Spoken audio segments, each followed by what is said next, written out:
मुस्तफ़ा करीम बैठे थे तो सैयदा आयशा सिद्दीक़ा रदी अल्लाह ताला ने अर्ज की, या रसूल अल्लाह सल्लल्लाहु अलैहि वसल्लम, वो देखें सैयदा फातिमा आ गई है, वो देख के बीबी साहबा बगैर बताए आ गई।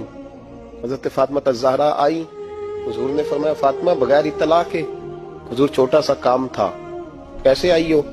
तो बीबी साहबा ने ना, औरतों का पल्लू होता है ना चादर का, पल्लू खोला, एक रोटी बंधी हुई थी, खोल के पेश की। बेटे ये क्या है? अब्बा जी कई दिनों से घर में रोटी नहीं पकी थी, आज अली कुछ जौ लाए थे, पीसे हैं, चंद रोटियां बनी हैं।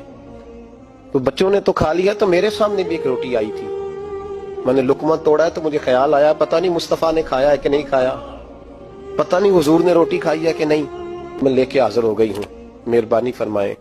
फरमाया बेटे बैठ जा। हजरत फातिमा भी बैठ गई। सैयदा आयशा कहती हुजूर भी बैठ गए। फरमाया फातिमा कितने दिनों से नहीं खाया? अर्ज की हुजूर 3 दिन से। फरमाया बेटे मैंने 5 दिन से नहीं खाया, आ जा।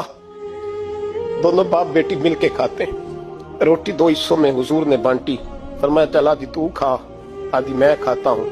हजरत फातिमा ने लुकमा तोड़ के मुंह में रखा, रो पड़ी, हुजूर 5 दिन से नहीं खाई। और मैं बेटे चुप कर, हमारा दुनिया से क्या ताल्लुक, एक पुल रह गया है, बस अल्लाह फिर जन्नत की सारी नेमतें अता फरमा।